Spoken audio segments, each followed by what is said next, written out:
Assalamualaikum warahmatullahi taala wabarakatuh. Kepada semua murid Ustaz ucapkan tahniah dan terima kasih kerana hadir kepada kelas yang seterusnya, kelas pendidikan terasi Islam. Kita sambung tajuk semalam dalam bidang ibadah, dalam buku pendidikan, buku teks pendidikan Islam KSSR. Awak boleh rujuk dalam muka surat 116. Kita telah belajar dua perkara pada semalam.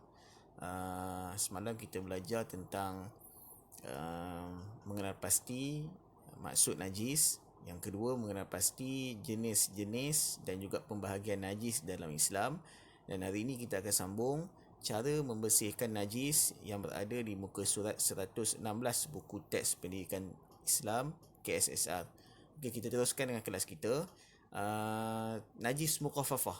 Bagaimana kita nak bersihkan? Seperti mana yang Ustaz bagi tahu semalam, najis muqaffafah adalah najis seorang kanak-kanak lelaki berusia 2 tahun dan ke bawah yang tidak makan dan tidak minum, hanya minum susu ibunya sahaja. Jadi air kencingnya merupakan najis muqaffafah. Jadi cara untuk kita bersihkan adalah seperti yang Ustaz tulis di slide di atas sekali, iaitu dalam warna ungu tu, ruangan berwarna ungu di atas sekali, renjiskan air mutlak ke tempat yang terkena najis. Seperti mana yang awak tahu, air mutlak ini adalah air yang bersih.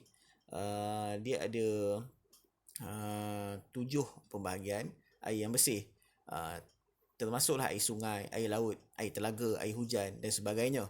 Jadi awak ambil air ataupun air paip pun boleh. Renjiskan air tersebut ke tempat yang terkena air kencing itu.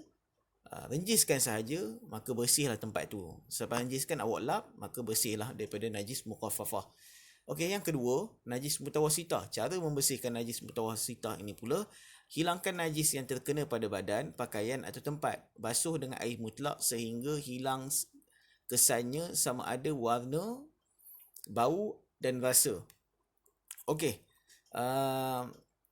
Najis mutawasitah adalah najis yang berada pada peringkat pertengahan seperti mana Ustaz terangkan semalam. Termasuklah tahi daripada manusia, air kencing daripada manusia dewasa biasa macam kita ni, dan juga perkara-perkara yang kotor lah, seperti darah, seperti nanah. Jadi ianya merupakan najis mutawasitah. Jadi macam mana kita nak hilangkan? Okey, Ustaz bagi contoh. Kita pergi tandas, kita nak buang air besar. Jadi cara kita basuh, begitulah cara membasuh najis mutawasitah. Contohnya kita pergi tandas tadi lah. Kita basuh sehingga hilang kesannya, sehingga hilang warna, bau dan juga rasa. Macam mana kita nak tahu bau? Bau kita gunakan hidung kita lah, bau. Kalau warna kita tahulah dalam mangkuk tandas tu warna apa. Kalau hilang warnanya, maka bersihlah dia. Rasa. Rasa tak perlulah kita ambil, kita rasa ikut lidah kita. Tak. Rasa ni menggunakan deria tangan kita. Kalau kita jangka, kalau kita pegang, ada lagi tak najis tersebut? Kalau tak ada, kita rasa macam, kalau aku pegang pun bersih dah ni. Itu tandanya dah bersih lah. Dengan syarat menggunakan air mutlak lah. Tidak sah kalau kita basuh najis kita menggunakan air yang lebih kotor daripada najis kita. Tidak sah. Seterusnya yang ketiga, najis mughallazah. Najis mughallazah ini yang Ustaz terangkan semalam adalah terdiri daripada 3 binatang, iaitu anjing, babi dan juga keturunan daripada anjing dan juga babi. Macam mana kita nak hilangkan? Okey, najis mughallazah ni dia panjang sikit. Macam mana kita nak bersihkan kalau terkena pada diri kita? Okey, yang pertama, hilangkan najis yang terkena pada badan, pakaian atau tempat. Katakanlah kita pergi rumah kawan kita orang Cina. Tiba-tiba anjing dia datang dekat kita, dia berak, terkena dekat seluar kita, terkena dekat kaki kita. Macam mana kita nak buat? Okey, yang pertama kita hilangkan dulu najis tersebut, kita basuh macam biasa. Yang kedua, basuh dengan air tanah 1 kali. Macam mana kita nak dapat air tanah? Awak korek tanah tu, kalau boleh tanah liat lah. Tanah yang di dalam tanah tersebut. Tanah liat tu, awak gaulkan dia dengan air dan awak curahkan di tempat najis tadi, kena pada bahagian kaki awak ataupun seluar awak tu. Okey, basuh 1 kali dengan air tanah tersebut dan kemudiannya takhir basuh dengan air mutlak, air biasa, air paip pun boleh, sebanyak 6 kali hingga hilang bau, warna dan rasa. Mula-mula hilangkan dulu najis tu, kemudian awak basuh dengan air tanah 1 kali, dan kali ketiga pula awak basuh tempat kotor tersebut dengan air mutlak sebanyak 6 kali. 6 kali. Itu cara untuk membersihkan najis sama ada mukhafafah, mutawassithah dan mughalladah. Slide yang seterusnya. Contoh dan amalan membersihkan diri. Awak rujuk muka surat 117. Okey, yang pertama di rumah. Di rumah ni macam mana kita nak membersihkan diri kita? Yang pertama Islam mengajar kita kalau kita nak membersihkan diri, yang pertamanya mandilah. Dalam Islam banyak contoh mandi. Dan paling khusus adalah mandi wajib. Ada sebab kenapa perlu mandi wajib. Nanti kita akan belajar tajuk mandi wajib. Dan juga tayamum. Tayamum juga cara membersihkan diri. Sebelum kita solat, sekiranya tak ada air, maka kita boleh melakukan tayamum. Kita dah carilah betul-betul dah cari. Memang berlaku kemarau ataupun hujan tak turun. Memang tak ada air. Air hanya cukup untuk kita minum dan makan sahaja. Maka kita disunatkan, Tuhan bagi kita rukhsah, kita diwajibkan. Maafkan Ustaz, bukan sunat, kita diwajibkan sekiranya tak ada air, maka kita diwajibkan untuk ambil tayamum dan kita melakukan solat sekali tayamum untuk sekali solat. Dan juga kita juga boleh membuang sampah di tempatnya. Kita nampak sampah dekat rumah kita, kita ambil sampah tersebut, kita buang dalam tong sampah sebagai contoh. Itu untuk kita jaga kebersihan diri kita di rumah. Yang kedua, di tempat awam.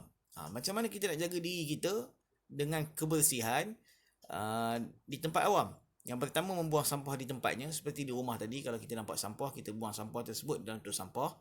Memakai pakaian bersih dan kemas, serta membersihkan kawasan sekolah, memakai kasut. Okey, kalau di tempat awam, sekolah adalah termasuk di tempat awam, tapi dia belum khusus lagi. Okey, kalau contoh dekat sini dia bagi sekolah, tapi kita bayangkan kalau kita pergi ke pasar raya, awak pergi ke Maidin sebagai contoh, awak perlu pakai pakaian bersih, pakaian yang cantik, supaya imej awak terjaga sebagai seorang Muslim yang baik. Sebab Islam sukakan orang yang bersih. Tuhan sukakan orang yang bersih. Dan juga kemas. Orang Islam ni kemas, kena kemas. Kemas dan bersih ini menunjukkan bahawa kita ini seorang yang pembersih, bukan pengotor. Dan kita juga membersihkan kawasan-kawasan yang kita nampak kotor. Contohnya kalau kita pergi masjid, kita nampak ada najis cicak dekat kapet masjid. Kita pun ambil penyapu kecil tu, kita pun buang najis cicak tu. InsyaAllah Tuhan akan bagi pahala yang besar kepada kita kerana menjaga rumah Allah Ta'ala. Itu di tempat awam. Kita juga digalakkan untuk memakai kasut di tempat awam. Kita pergi keluar, kita pergi Maidin sebagai contoh tadi tu, kita pergi pakai kasut. Jaranglah Ustaz nampak kita ni tak pakai kasut kalau pergi merata-rata. Tapi ada tak? Ada. Kalau orang tu orang gila. Jadi kalau kita rasa kita normal, kita pakailah kasut di tempat awam. Yang ketiga, terakhir, di sekolah. Ini khusus untuk sekolah. Memakai kasut, beristinjak dengan sempurna dan berwuduk. Di sekolah. Sebagai contoh, kalau kita datang ke sekolah, kita perlu pakai kasut sekolah yang betul. Kita tak boleh pakai slipper. Sebab apa? Sebab undang-undang ataupun peraturan di sekolah suruh kita untuk mengikut undang-undang tersebut, kita perlu pakai kasut sekolah yang proper, yang sesuai di sekolah. Yang kedua, beristinjak dengan sempurna. Katakanlah kita ni manusia biasa. Kadang-kadang kita rasa nak buang air besar. Kita masuk tandas, kita pun basuh najis kita dengan baik, dengan elok, dengan bersih, sejurus selesai daripada kita membuang air besar. Sebab banyak kali Ustaz pergi tandas, kalau Ustaz masuk tandas lelaki, murid lelaki, kadang-kadang Ustaz nampak najis dia timbul. Dia jadi fenomena alam. Fenomena alam macam mana? Fenomena alam perkara yang menunjukkan bahawa berlakunya kesan graviti dekat situ kan.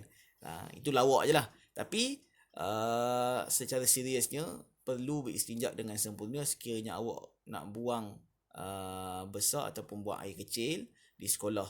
Pastikan bersih. Jangan awak tak buat macam tak ada masalah aja. Awak biarkan saja atas alasan awak geli. Banyak kali Ustaz tanya kat murid, kenapa awak tak bersih? Dia kata dia geli. Sedangkan dia buang tadi dia tak geli pula. Punggung dia tahu basuh. Tapi mangkuk tandas dia tak nak basuh. Jadi kita perlu ubah sikap kita. Kita perlu jaga kebersihan. Supaya orang di sekeliling kita selesa. Dan yang terakhir, berwuduk. Di sekolah kita perlu solat zuhur dan juga asar sebagai contoh. Jadi kita perlu berwuduk. Islam mensyaratkan wuduk sebagai syarat sah solat. Antara salah satunya kita perlu wuduk. Kalau tak wuduk, maka tak sahlah solat kita. Jadi Islam juga mengajarkan kita bahawa kita perlu bersih dahulu baru kita boleh menghadap pada Tuhan. Okey, yang seterusnya latihan. Okey, semalam awak dah buat latihan maksud najis dan juga jenis-jenis najis. Jadi hari ini awak boleh rujuk muka surat 116, awak boleh salin cara membersihkan najis.